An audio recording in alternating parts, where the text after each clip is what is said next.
Welcome to Corporals Corner. Today we're going to be making a modified version of the candle-powered space heater. So stick around.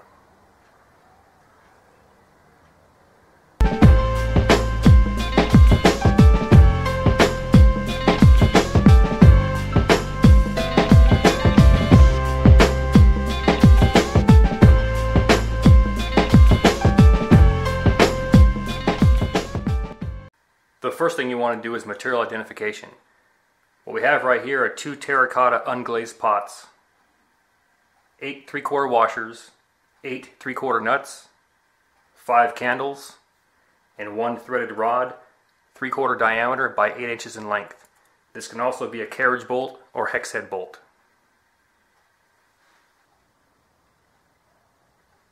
Alright, what I've done right here is I've welded my threaded rod to a 16 gauge plate.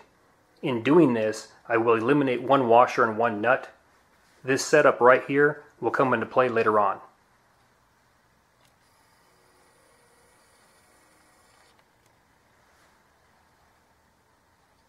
Now that you have your materials and you've welded your plate, you're ready for construction.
What I've done here is I found 4 bricks in my yard.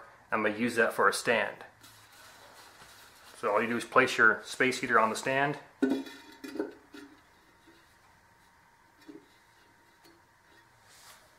There you go. 2 things are happening right here. First, the steel core is being superheated, causing heat to transfer to the plate on top. And second, warm air is rising and circulating, which is being absorbed by the terracotta, thus filling the dead air space in between the pots, which will eventually radiate out into the room. What I'll do right now is I'll take an initial reading.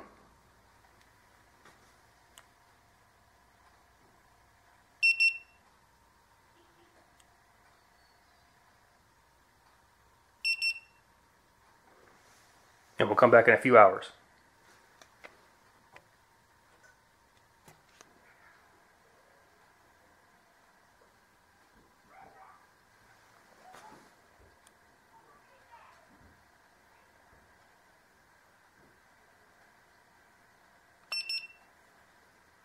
So after 3 hours, we got 129 degrees Fahrenheit on the exterior of that pot.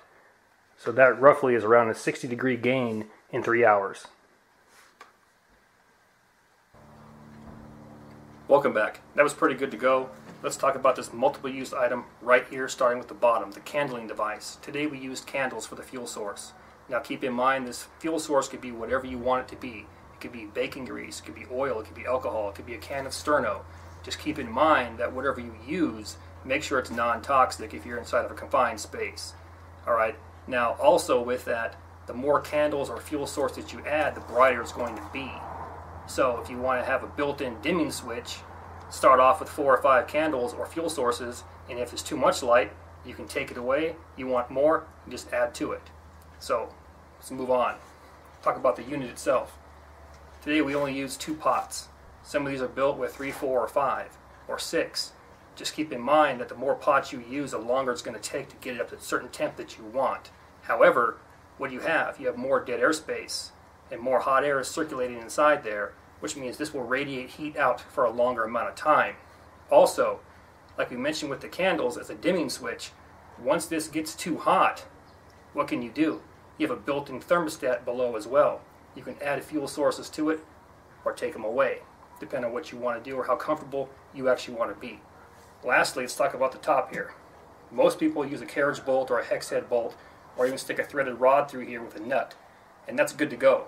What I wanted to try to do today, by welding this plate on here, was create a warm surface. Now, this didn't get hot enough, and I couldn't cook on this if I wanted to, but that wasn't my intent. My intent was if I wanted to warm water up, or say I had some food I wanted to gently warm, I could do that on this hot plate right here. So you have a built-in hot plate. So, this is a multi-use item like I said. I challenge you to play around with the design, play around with the fuel sources, post a video showing it, show me what you did. I really appreciate it. So, with that, hope you all learned something today, and I'll catch you all next time.